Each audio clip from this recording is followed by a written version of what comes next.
तुम अपने पद की इज्जत नहीं करते। थोड़ा समय लगेगा लेकिन पढ़ना जरूर। आंसू आ जाए तो जान लेना आपकी भावनाएं जीवित हैं।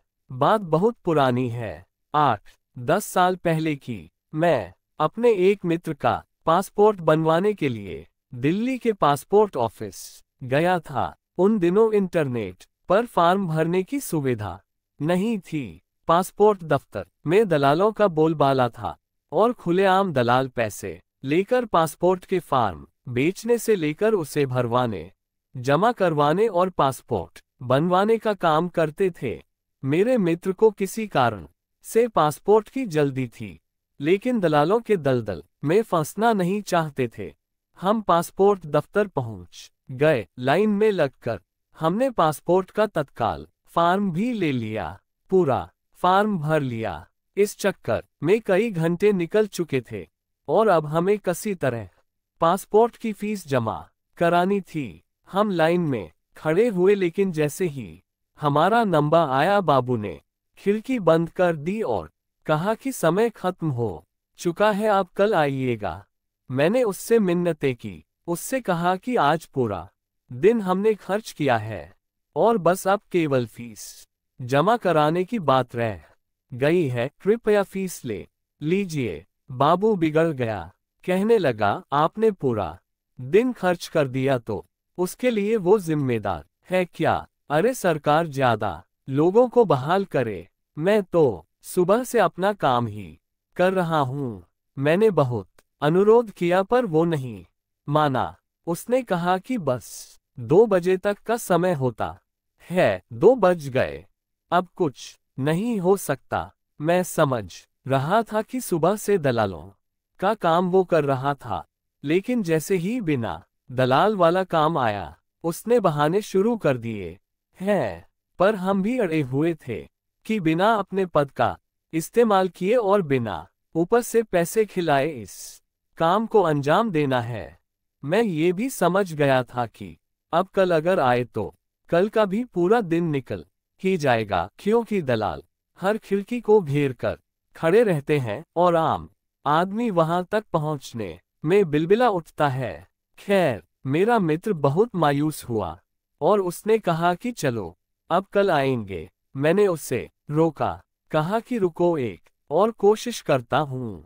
बाबू अपना थैला लेकर उठ चुका था। मैंने कुछ कहा नहीं, चुपचाप उसके पीछे हो लिया। वो उसी दफ्तर में तीसरी या चौथी मंजिल पर बनी एक कैंटीन में गया। वहां उसने अपने थैले से लंच बॉक्स निकाला और धीरे धीरे अकेला खाने लगा। मैं उसके सामने की बेंच पर जाकर बैठ गया। उसने मेरी ओर देखा और बुरा सा मुंह बनाया। मैं उसकी ओर देखकर मुस्कुराया। उससे मैंने पूछा कि रोज घर से खाना लाते हो? उसने अनमने से कहा कि हाँ, रोज घर से लाता हूँ। मैंने कहा कि तुम्हारे पास तो बहुत काम है, रोज बहुत से नए नए लोगों से मिलते होगे। वो पता नहीं क्या समझा और कहने लगा कि हाँ, मैं तो एक से एक बड़े अधिकारियों से मिलता हूँ, कई आईएएस, आईपीएस, विधायक और न जाने कौन कौन रोज यहाँ आते हैं। मेरी कुर्सी के सामने बड़े बड़े लोग इंतजार करते हैं। मैंने बहुत गौर से देखा, ऐसा कहते हुए उसके चेहरे पर अहम का भाव था। मैं चुपचाप उसे सुनता रहा। फिर मैंने उससे पूछा कि एक रोटी तुम्हारी प्लेट से मैं भी खा लूं? वो समझ नहीं पाया कि मैं क्या कह रहा हूँ।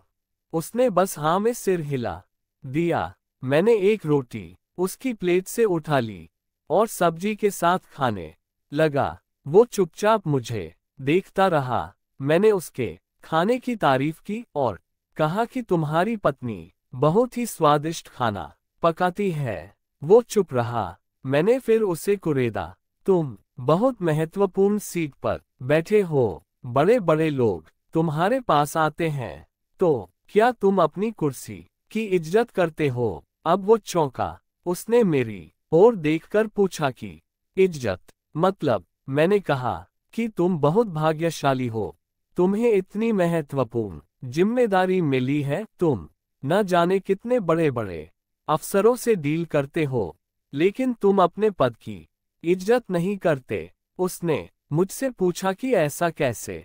कहा आपने। मैंने कहा कि जो काम दिया गया है उसकी इज्जत करते तो तुम इस तरह रूखे व्यवहार वाले नहीं होते। देखो, तुम्हारा कोई दोस्त भी नहीं है।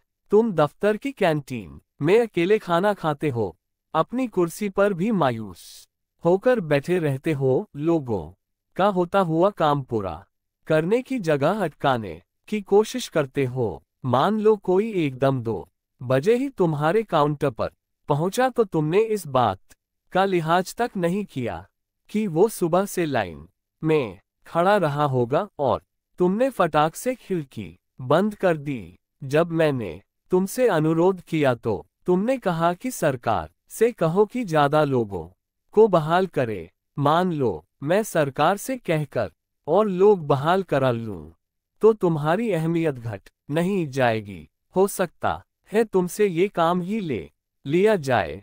फिर तुम कैसे आईएएस, आईपीएस और विधायकों से मिलोगे? भगवान ने तुम्हें मौका दिया है रिश्ते बनाने के लिए, लेकिन अपना दुर्भाग्य देखो, तुम इसका लाभ उठाने की जगह रिश्ते बिगाड़ रहे हो। मेरा क्या है, कल भी आ जाऊंगा, परसों भी आ जाऊंगा। ऐसा तो है नहीं कि आज नहीं काम हुआ तो कभी नहीं होगा।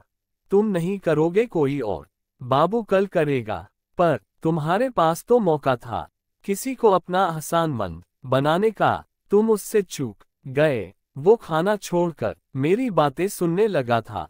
मैंने कहा कि पैसे तो बहुत कमा लोगे, लेकिन रिश्ते नहीं कमाए तो सब बेकार है। क्या करोगे पैसों का? अपना व्यवहार ठीक नहीं रखोगे तो तुम्हारे घर वाले भी तुमसे दुखी रहेंगे। यार दोस्त तो नहीं है, ये तो मैं देख ही चुका हूँ। मुझे देखो अपने दफ्तर में, कभी अकेला खाना नहीं खाता। यहाँ भी भूख लगी तो तुम्हारे साथ खाना खाने आ गया। अरे अकेला खाना भी कोई जिंदगी है? मेरी बात सुनकर वो रुआसा हो गया। उसने कहा कि आपने बात सही कही है साहब, मैं अकेला हूँ। पत्नी झगड़ा कर मायके चली गई है। बच्चे भी मुझे पसंद नहीं करते। माँ है, वो भी कुछ ज्यादा बात नहीं करती। सुबह 4-5 रोटी बना कर देती है और मैं तन्हा खाना खाता हूँ। रात में घर जाने का भी मन नहीं करता। समझ में नहीं आता कि गड़बड़ी कहाँ है। मैंने हौले से कहा कि खुद को लोगों से जोड़ो, किसी की मदद कर सकते तो करो। देखो, मैं यहाँ अपने दोस्त के पासपोर्ट के लिए आया हूँ। मेरे पास तो पासपोर्ट है। मैंने दोस्त की खातिर तुम्हारी मिन्नतें की निस्वार्थ भाव से, इसलिए मेरे पास दोस्त है, तुम्हारे पास नहीं है। वो उठा और उसने मुझसे कहा कि आप मेरी खिड़की पर पहुंचो, मैं आज ही फॉर्म जमा करूंगा। मैं नीचे गया, उसने फॉर्म जमा कर लिया, फीस ले ली और हफ्ते भर में पासपोर्ट बन गया। बाबू ने मुझसे मेरा नंबर मांगा। मैंने अपना मोबाइल नंबर उसे दे दिया और चला आया। कल दिवाली पर मेरे पास बहुत से फोन आए। मैंने करीब करीब सारे नंबर उठाए, सबको हैप्पी दिवाली बोला। उसी में एक नंबर से फोन आया। रविंद्र कुमार चौधरी बोल रहा हूँ साहब। मैं एकदम नहीं पहचान सका। उसने कहा कि कई साल पहले आप हमारे पास अपने किसी दोस्त के पासपोर्ट के लिए आए थे और आपने मेरे साथ रोटी भी खाई थी। आपने कहा था कि पैसे की जगह रिश्ते बनाओ। मुझे एकदम याद आ गया। मैंने कहा हाँ जी चौधरी साहब, कैसे हैं? उसने खुश होकर कहा, साहब आप उस दिन चले गए, फिर मैं बहुत सोचता रहा। मुझे लगा कि पैसे तो सचमुच बहुत लोग दे जाते हैं, लेकिन साथ खाना खाने वाला कोई नहीं मिलता। सब अपने में व्यस्त हैं। मैं साहब अगले ही दिन पत्नी के मायके गया, बहुत मिन्नतें कर उसे घर लाया। वो मान ही नहीं रही थी। वो खाना खाने बैठी तो मैंने उसकी प्लेट से एक रोटी उठा ली, कहा कि साथ खिलाओगी? वो हैरान थी, रोने लगी। मेरे साथ चली आए, बच्चे भी साथ चले आए। साहब, अब मैं पैसे नहीं कमाता, रिश्ते कमाता हूँ। जो आता है उसका काम कर देता हूँ। साहब, आज आपको हैप्पी दिवाली बोलने के लिए फोन किया है। अगले महीने बिटिया की शादी है, आपको आना है। अपना पता भेज दीजिएगा, मैं और मेरी पत्नी आपके पास आएंगे। मेरी पत्नी ने मुझसे पूछा था कि ये पासपोर्ट दफ्तर में रिश्ते कमाना कहाँ से सीखे, तो मैंने पूरी कहानी बताई थी। आप किसी से नहीं मिले, लेकिन मेरे घर में आपने रिश्ता जोड़ लिया है। सब आपको जानते हैं। बहुत दिनों से फोन करने की सोचता था, लेकिन हिम्मत नहीं होती थी। आज दिवाली का मौका निकाल कर रहा हूँ। शादी में आपको आना है, बिटिया को आशीर्वाद देने। रिश्ता जोड़ा है आपने, मुझे यकीन है आप आएंगे। वो बोलता जा रहा था, मैं सुनता जा रहा था। सोचा नहीं था कि सचमुच उसकी जिंदगी में भी पैसों पर रिश्ता भारी पड़ेगा, लेकिन मेरा कहा सच साबित हुआ। आदमी भावनाओं से संचालित होता है, कारणों से नहीं।